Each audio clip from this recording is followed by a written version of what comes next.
Let's take a look at the molecular geometry for POCl3. When we look at the Lewis structure, we can see there are four things attached to the POCl3 molecule. We have the three chlorines and the oxygen. And according to valence shell electron pair repulsion theory, those atoms around that phosphorus are going to spread out as far away from each other as they can, while still remaining bonding to the phosphorus there. You can't really see that in the Lewis structure. It's flat. But when you think in 3 dimensions, they'll actually spread out in a tetrahedral shape.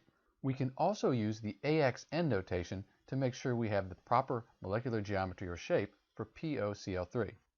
A, that's the phosphorus in the center. X, that's the number of things bonded to that phosphorus. We have 4 atoms bonded to the phosphorus. N, that's the number of non-bonding electron pairs.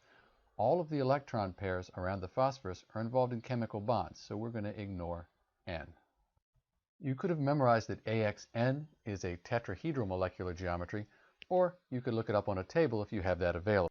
So going down our table, we have AX2, AX3, and there's AX4, and it is a tetrahedral shape. It says the bond angles are 109.5. They're roughly 109.5. They're going to be a little different with this double bond and these different atoms. So that's the molecular geometry for the POCl3. Let's look at it in 3 dimensions, though. So here we have the oxygen, that's red, phosphorus in the center, and the greens, those are chlorines. So you can see how those atoms have all spread out apart from each other as a tetrahedral structure, and you can see the bond angle here is, it says it's 109.5.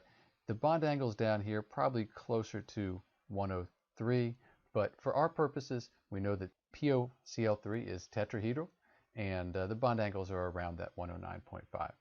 This is Dr. B with the molecular geometry or shape for POCl3. Thanks for watching.